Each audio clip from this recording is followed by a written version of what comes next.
భక్తులకు వైకుంఠవాసుని దర్శనం కల్పించాల్సిన సాక్షాత్తు టీటీడీనే కౌంటర్ల దగ్గర భద్రత వహించడంలో విఫలమై భక్తుల ప్రాణాలు పోవడానికి కారకులయ్యారని ఆమ్ ఆద్మీ పార్టీ రాష్ట్ర నేతలు నీరుగట్టు నగేష్, కల్లూరు బాలసుబ్రహ్మణ్యం, వెంకటాచలపతి, కొడివాక చందు, బొంతల రాజేశ్వరాయలు ఆరోపించారు. తిరుపతి ప్రెస్ క్లబ్లో గురువారం మీడియా సమావేశంలో వీరు మాట్లాడుతూ భద్రతా సిబ్బందిని ప్రధాని మోదీ సభకు తరలించడం వల్లే క్యూలైన్ల వద్ద రక్షక భటులు కరువయ్యారన్నారు. టీటీడీ మరియు పోలీసు శాఖల నిర్లక్ష్య వైఖరికి ప్రతిఫలంగా క్యూలైన్లలో చనిపోయిన వారికి శాశ్వత ఉద్యోగం, అలాగే ₹1 కోటి ప్రాణ నష్ట పరిహారాన్ని అందజేయాలని డిమాండ్ చేశారు. ఇక్కడ జరిగింది తిరుపతిలో కౌంటర్స్ కొన్ని లక్షల మంది వస్తారని తెలుసు.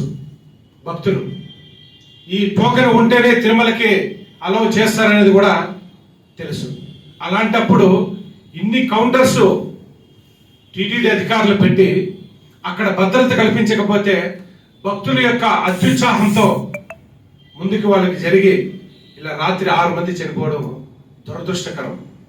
అధికారులు ఏం చేస్తున్నారు? ప్రభుత్వ పరిపాలకులు ఏం చేస్తున్నారు? పాలక మండలి సభ్యులు ఏం చేస్తున్నారు? ఒక్కొక్క కౌంటర్ దగ్గర ఒక పాలక మండలి సభ్యుడు ఉండొచ్చు కదా.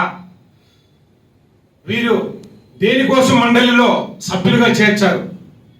లగ్జరీగా పంచెలు కట్టుకొని వారి యొక్క మిత్రులు, బంధువులతో దర్శనాలకు వెళ్ళేదానికి మాత్రము ముందుకుంటారే కానీ భక్తుల సేవ కొరకు ఏ రోజు కూడా ఉండాలని చెప్పేసి నేను గత 35 సంవత్సరాలుగా చూస్తున్నాను. ఎందుకంటే తిరుమలలో భగవంతుడి యొక్క దర్శనం చేయాలనే ఆతృత ఉంటుందండి, ప్రతి ఒక్కరికి ఉంటుంది. దాన్ని కంట్రోల్ చేయాల్సిన, దాన్ని ఒక విధానంలో నడిపించాల్సిన బాధ్యత ఎవరిది? ఈఓ గారు, ఎస్పీ గారు, స్పెషల్ ఆఫీసర్, సెక్యూరిటీ ఆఫీసర్ గారు కదా. ఒక రాజకీయ నాయకుడు నిన్న చూడండి, నరేంద్ర మోడీ గారు వస్తే రాష్ట్ర ప్రభుత్వం లక్షల జనాల్ని తోలి అక్కడ వేల మందిని భద్రత కల్పించినారు. అంటే ఈ భక్తులు డబ్బు ఇవ్వరనే, ఉండిలో డబ్బు తక్కువ వేస్తారనే, అంటే వారి యొక్క నిర్లక్ష్యమా?